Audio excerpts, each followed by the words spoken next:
Welcome to the Everyday Journal Club. I'm Hope, a biologist with 15 years of research experience, now fortunate to be working in a Nobel Prize winning lab. This channel has three main goals. One, to help you stay effortlessly updated on the latest scientific breakthroughs. No paywalls, no jargon overload. Two, to build a supportive community where we can exchange the most valuable experience-based research advice. Three, to share valuable strategies and concrete examples on how to achieve meaningful scientific breakthroughs. Once we reach 1,000 subscribers, I'll begin releasing content focused on the third goal. Let's go! Let's make great science together. Okay, let's dive into this really fascinating finding in cancer research.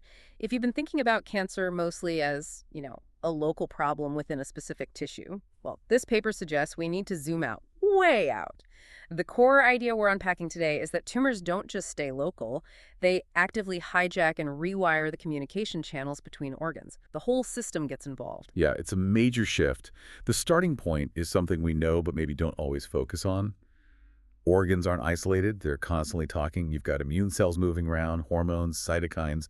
It's this complex, body-wide conversation happening all the time. Right, and usually single-cell studies look very deep into one tissue, like the tumor microenvironment itself. Exactly. But this study wanted to level up, conceptually, move beyond just the local neighborhood. The goal was to map those inter-organ networks first to establish what healthy, coordinated communication looks like across the entire body. A baseline. And the key wasn't just tracking individual cell types, was it? They were looking for groups. Precisely. They focused on identifying what they call coordinated modules, or CMs. Think of them as functional teams of different cell types that consistently work together, like reusable communication circuits that you find across multiple tissues. Okay, so how do you even find those baseline circuits? That sounds like a huge task. It was massive. First step, data. They compiled this enormous pan-tissue single-cell atlas. We're talking nearly 2.3 million cells from 35 different healthy human tissues. Wow, 2.3 million cells. Just integrating that must have been a challenge. A huge challenge. Harmonizing data from so many sources. Yeah. But then they needed a way to find those coordinated teams within that massive data set. How did they do that? They developed a specific computational method called convergent. Basically, it looks for cell types whose numbers go up or down together across different samples, suggesting they're functionally linked, part of a team. And did it work? Did they find these consistent teams? They did.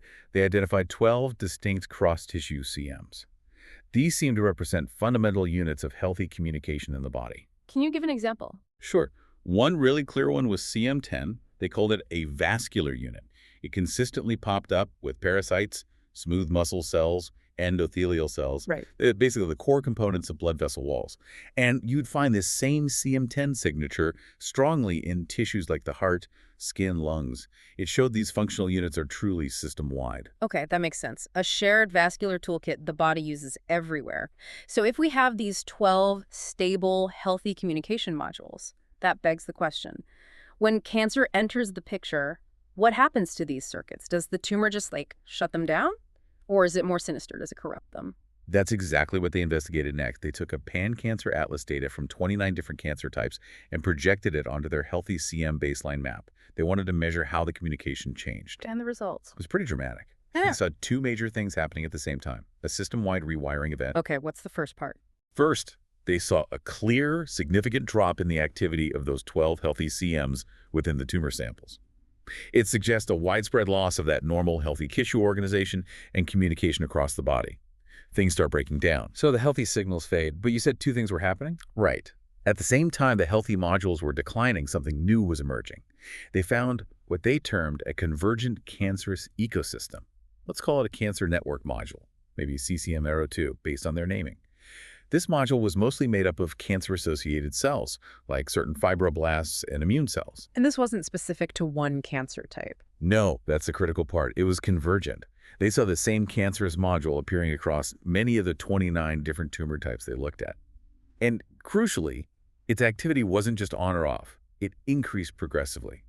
Lowest in healthy tissue, a bit higher in tissue next to the tumor, and highest right inside the tumor itself. Whoa. So it's like a marker of progression shared across different cancers. Exactly. It acts like an indicator that the cancer is establishing its own corrupted communication network. So the tumor isn't just silencing the good signals, it's actively broadcasting its own, system-wide. That feels like the real innovation here. It takes this idea of inter-organ communication from a background concept to a central player in cancer. We have a map now, a baseline for healthy talk, and a signature for the corrupted version. Absolutely. And that has potentially huge implications for treatment. Think about it. If many different cancers rely on hijacking or creating the same convergent cancerous network module. Then maybe you don't need a completely unique drug for every single cancer type, targeting just the tumor cells. Right. Maybe you can find leverage points within that shared network. Perhaps therapies aimed at, say, normalizing those vascular modules systemically or disrupting the communication within that cancerous CCM02 module. It opens doors for broader spectrum approaches. Okay, so let's recap the three big takeaways for you listening. 1, healthy bodies rely on about 12 fundamental cross-tissue communication teams, these CMs.